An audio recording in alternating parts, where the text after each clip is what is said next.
decided to bring Brie in because Right. certainly we're talking about ladies.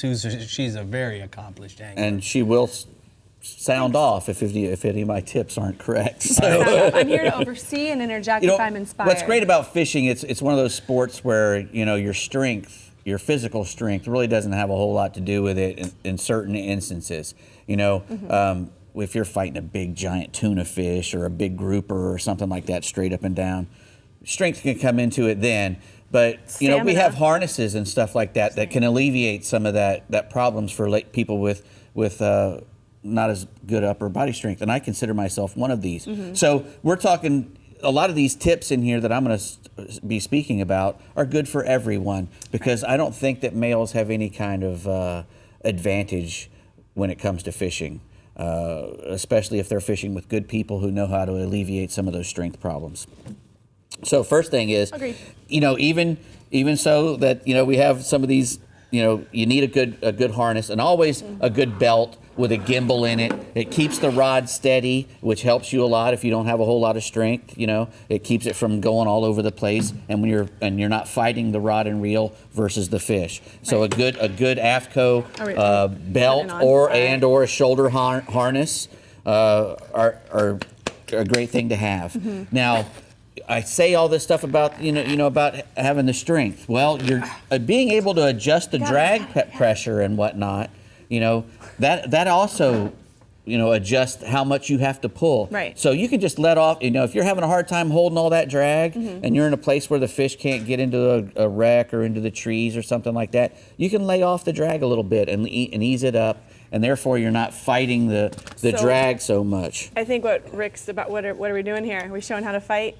Yeah. How we're supposed to? to? Show everybody how we form that triangle. A triangle, yeah. Yeah, got a triangle there. Learned this 10 years ago. Yeah. The legs. Yeah. Use the legs, it's a little not bit your of a back, catch-22 not your arm. because the less drag you have, the longer the fight's going to be generally. And the more drag you have, drag kills. That's what I always used to say. Drag's going to kill. But if you can't hold all that drag, just back it off a little bit. Take it easy. A 2-speed reel comes into play then a lot. If you can't wind real hard, if you have a 2-speed reel, shift it into low, and you'll keep getting line.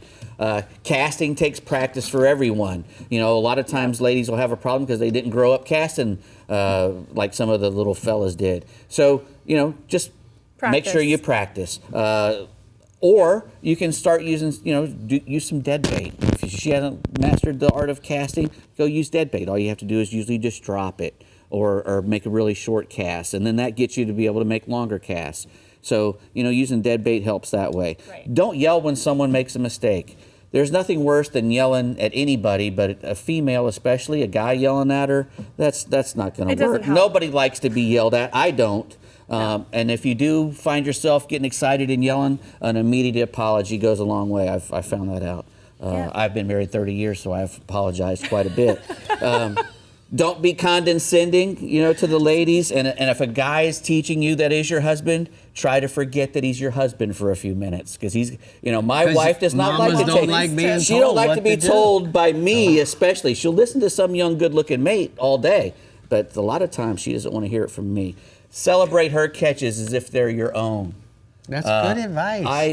Good. Don't get jealous of her success. I love it when other people catch fish. I really do. It means as much to me, probably maybe even more sometimes. I'm sure more to me than it does to her sometimes. Plan the day together. Don't do it all yourself. Make sure she knows where you're going, what you're doing. Talk out loud. Because it's kind of embarrassing to ask questions sometimes. Exactly. If you talk out loud, that's always very helpful. Those are, and I don't have enough time for my big long story. So as a guide, I can tell you the one thing that I've learned fishing with you as well as with my wife Kathy. Food is also a big part like we're talking of your about the children. Of your day. It really is. I mean, they like when the fishing's slow to have something nice to eat. Again, that's for everybody. A snack. Cheese and crackers. You're an Oreo kind of guy. Yeah, where we go.